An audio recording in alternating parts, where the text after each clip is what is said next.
Alright guys, this is the video for you veteran players with your very developed roster, so keep that in mind when you're watching this. If you want a more mid-game, a little bit more nuanced options here, check out the other video I just did for mid-ish players.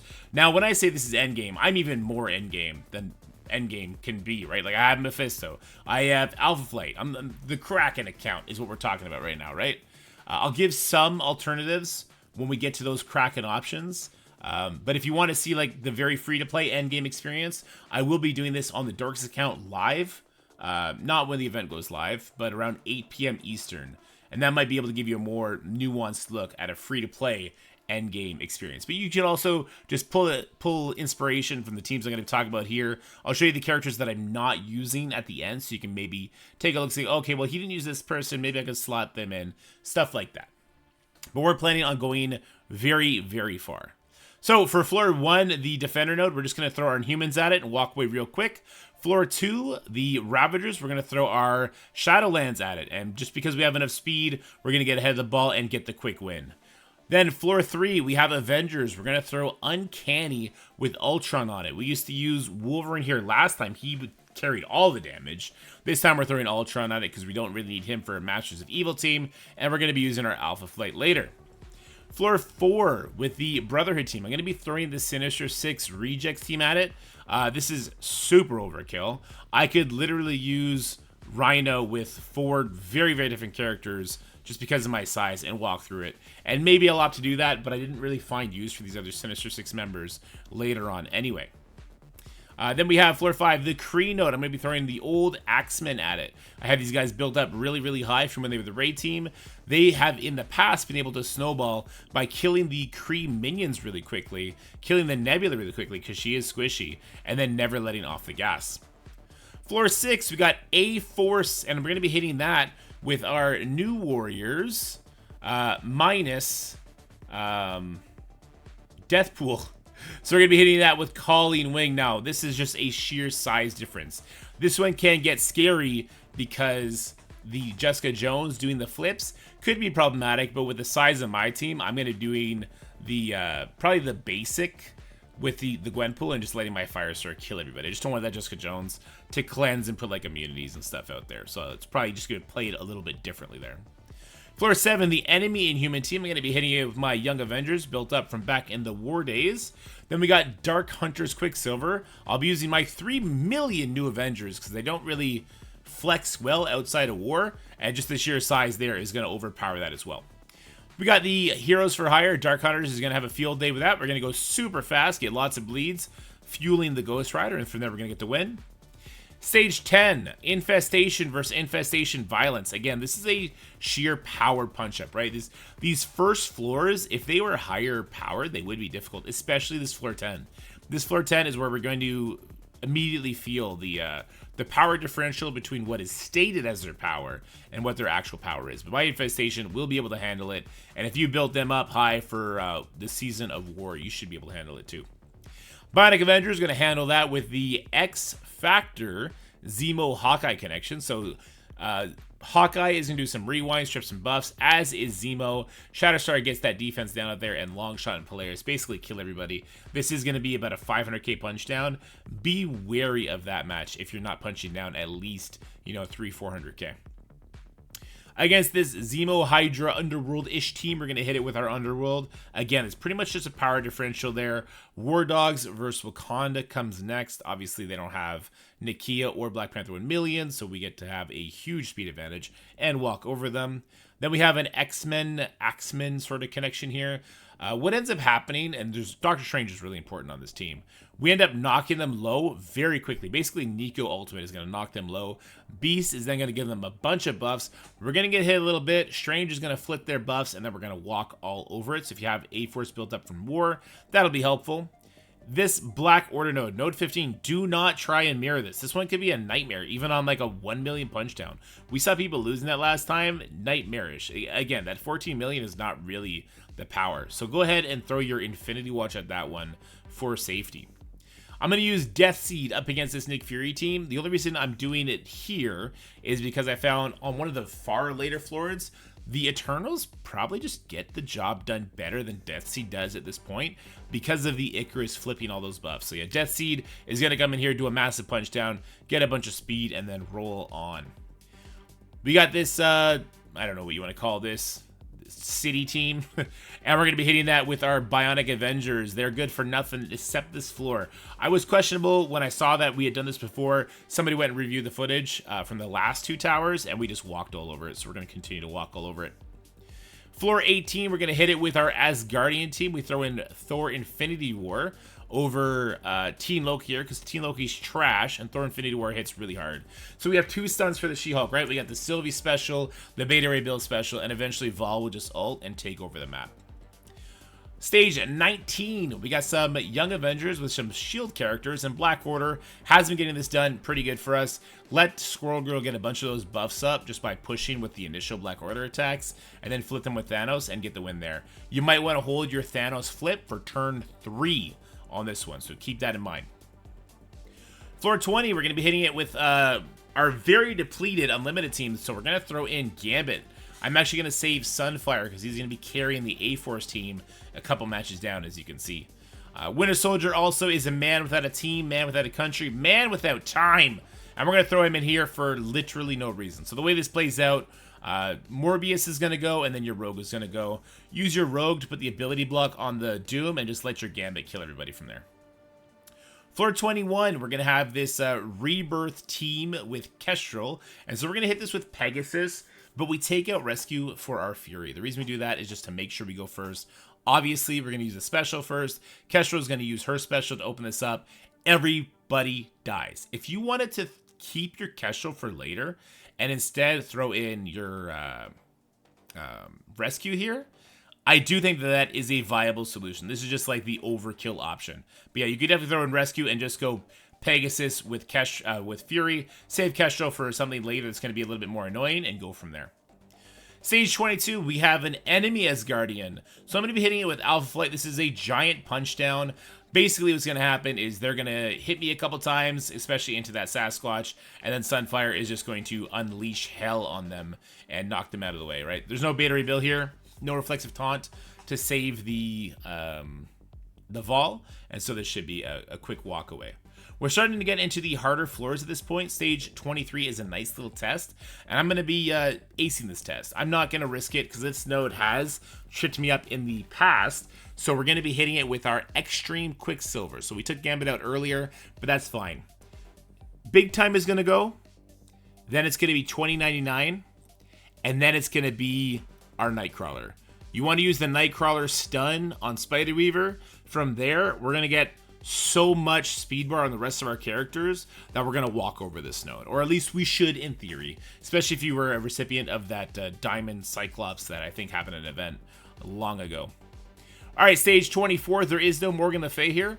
So 2099 is going to give speed to Weaver. Weaver's going to get the charges up. And eventually Doom is going to ult. Weaver here, you absolutely have to stun the enemy Quicksilver. The Trauma Stun is going to hold on to it no matter what. So that's going to be a big win, and then Doom is going to bring your Weaver for the ride, and Weaver is going to just walk all over everybody else. Floor 25, sorry, passed it a little bit there. We're going to hit it with full Darkhold. This is another one that looks kind of scary, but the Absorbing Man is actually touching Kang here. So when your Morgan Le Fay uses her ultimate, she puts slow on Kang, which allows your Agatha to go before the Kang. So if you're not doing a giant punch down like I am here, your Agatha still has the window to stun Kang. And once you stun the Kang, your Morgan eventually reaches her special, rewinds everybody to hell, and then you just walk away with a quick victory. All right, we got the War Dog team here. I wish we could just hit it with our own War Dogs, but we used them earlier because we're climbing so much further than we have in the past. We're going to hit this with our Superior 6 Vulture. This is pretty self-explanatory. Vulture steals the speed up that Shuri gives, and then you literally kill everybody before they take a turn. Floor 27. Now, we've been taking risks on this one in the past, but I don't think we need to anymore. We're going to be hitting this with our Out of Time team. So Rogue is forced to use her special on Black Knight, which we don't care about. He spawns with immunity. He's not going to get any of those debuffs, and he's going to smash her with all of those bleeds as well as the trauma heal block. And he's going to do that to every single person that hits him. Peggy's going to be healing us up the whole time. Obviously, I have a giant Out of Time team, so I feel very safe doing this. But we used to use Gamma here, and Gamma was a very, like, finesse technical fight. I use them somewhere later for a much more interesting use anyway. But we had to kind of line it up so that Braun was stealing all their buffs. I didn't like doing that looking back. So, yeah, at a time, I think is going to be just a safer option here because, you know, big-ass Black Knight. All right, this is where we're using our Eternals instead of Death Seed. So we reviewed the footage here as well. If Kestrel spawns with the speed up from Fury, this will be messy, but not impossible, right? So Kestrel will then ult the Drax. Drax will die, unfortunately. Then the Fury minions can do their attacks. If they were to tunnel down the Icarus, there's a chance that he can get stunned, which would be horrible. And then maybe that could be a loss condition. But that's RNG on RNG. When we did it with Death Seed, because Death Seed can't really get kills quick enough, even with the Fury summons, because they have the death proof, I saw that there was a huge window where Nemesis almost got obliterated. So I'm going to use the Eternals here. If you want to make this one a little bit safer, you can go ahead and throw in a second pre-taunt. You know, you don't need to use X23 here. You don't need to use Omega Red. I have Absorbing Man doing absolutely nothing. So I'll probably throw Absorbing Man in here now that I'm thinking about it after the fact. But yeah, secondary pre-taunt, and then just let the Icarus buff flips kind of do their job, right? All right, floor 29. We got a Hela, so we're just going to hit it with Hive Mind. That's an easy win. Floor 32, we're going to be having the... We skipped something. Floor 30, sorry, floor 30. We have the Dormammu Morgan Le Fay node. We're going to be hitting that with our own Dormammu and Secret Defenders. So Photon erases what Emma does for Secret Defenders. So our Dorm is still slower than their Dorm. Doesn't really matter. Our Hardlight is going to rewind their Dorm as well as their Morgan Le Fay. I do believe they're side by side. We have the Black Cat Stun Trauma. We probably just go ahead and throw that on the Morgan Le Fay. We get a bunch of bleed damage from that. We get some buff flips, ability block, photon blinds. We watched that one back as well, and that one was pretty easy. And it's only a bigger punch down now than it has been in the past. Probably for everybody as well. All right, floor 31 is actually where we tripped at the hardest last time we did this. We were supposed to go all the way to like floor 33 or something like that, and we tripped up on that node 3 times. We lost it with a Kang version, which was poorly played, but then we also lost it with Skrull. Skrull just couldn't do enough damage. But you know who's better than Skrull? Old Man Logan is better than Skrull.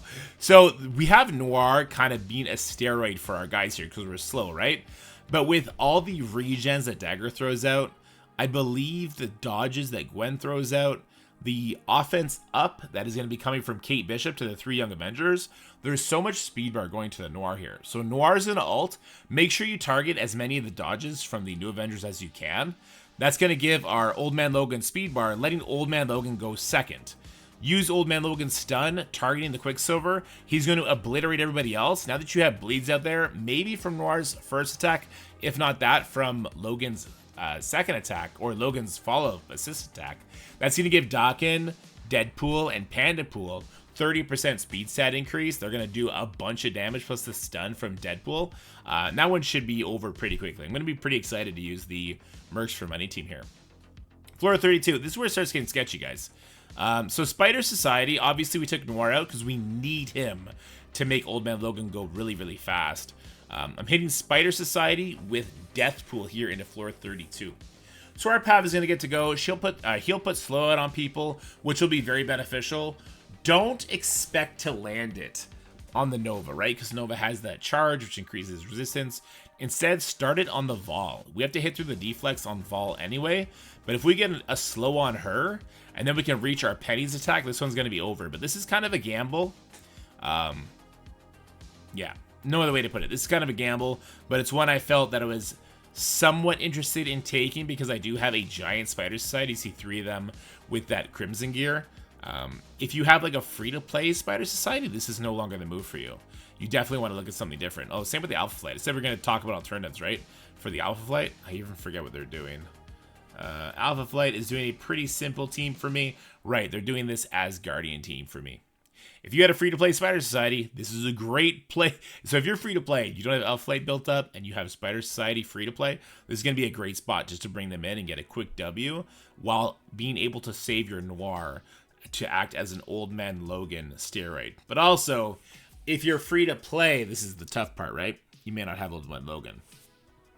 If you didn't have them at 5 stars, you just won't have Old Man Logan at 5 stars, so he's not going to be usable. And then you are in, you're in big trouble at that point. Not in big trouble. You're just not going to get as far. Old Man Logan is a whole team, right? I guess then you keep your Spider Society together. You try something that way.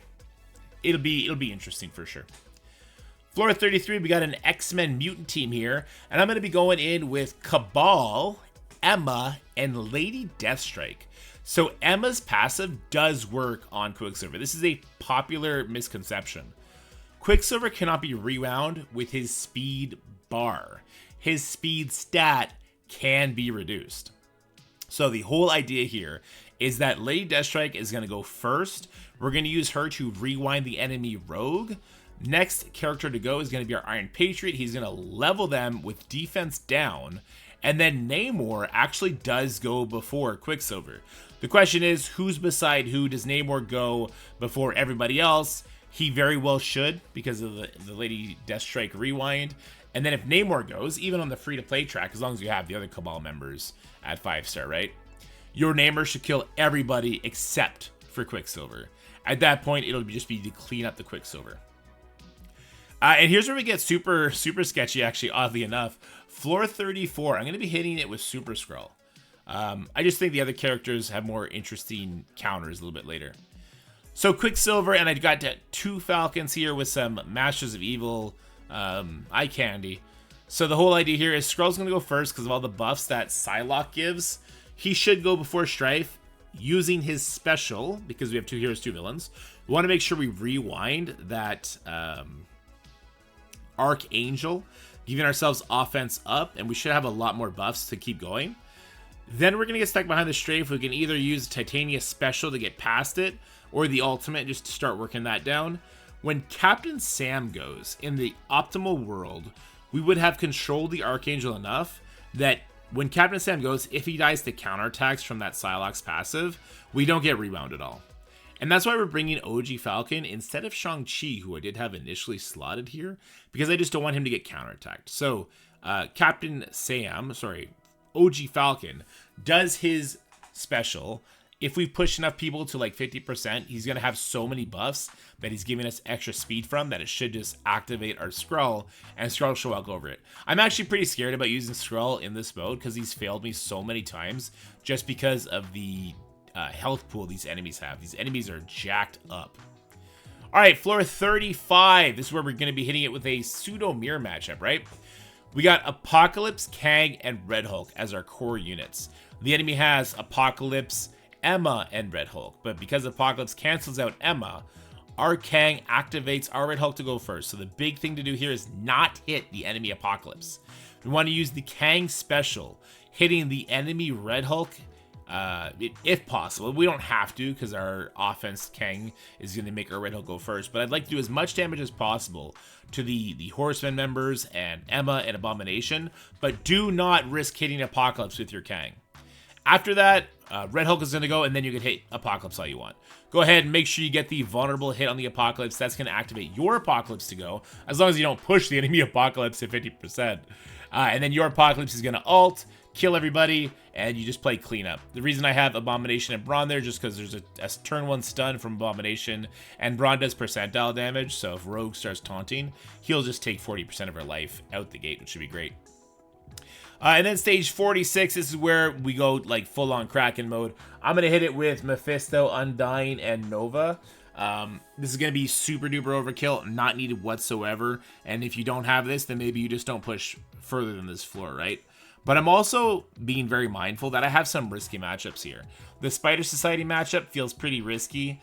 I'm kind of like traumatic from the Old Man Logan 31 facing off the Young Avengers, New Warriors, Quicksilver. That match has messed me up a lot. So I'm actually thinking that I might take a L along the way, and then Mephisto's just going to come clean that up, and then we'll be able to push through with what we have planned.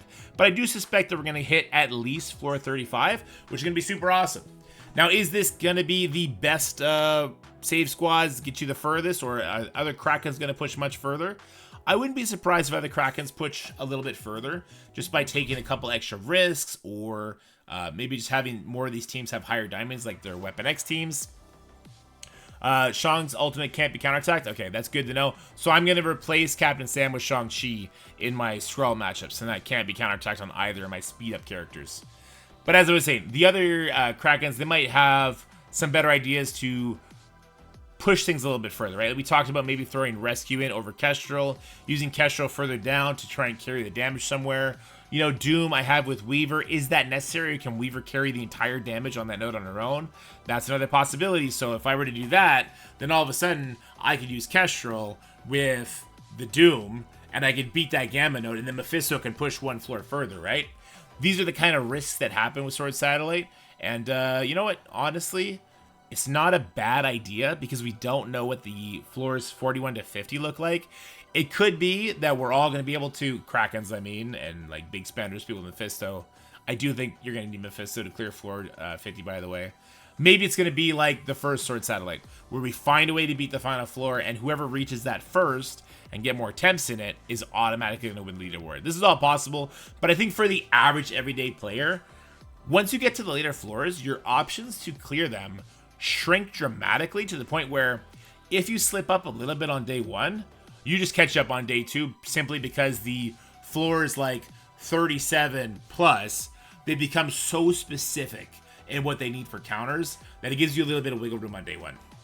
Anyway, guys, this Save Squad import is going to be in the comment section below. If you want to use it or just pull inspiration from it, please let me know how you guys find it. I will be doing my attacks live at 8 p.m. Well, 8:30, 9 p.m. Eastern tomorrow. It is Canada Day, so I got family stuff first. So if you want to come see it all in action before you risk your own attacks on it, feel free to do that. But for now, guys, stay happy, healthy, have fun, and I'll see you guys later today. Bye for now. That's it for the video, guys. I hope you enjoyed it. If you did, make sure you like, share, and subscribe. Stay happy, healthy, have fun, and I'll see you in the next one.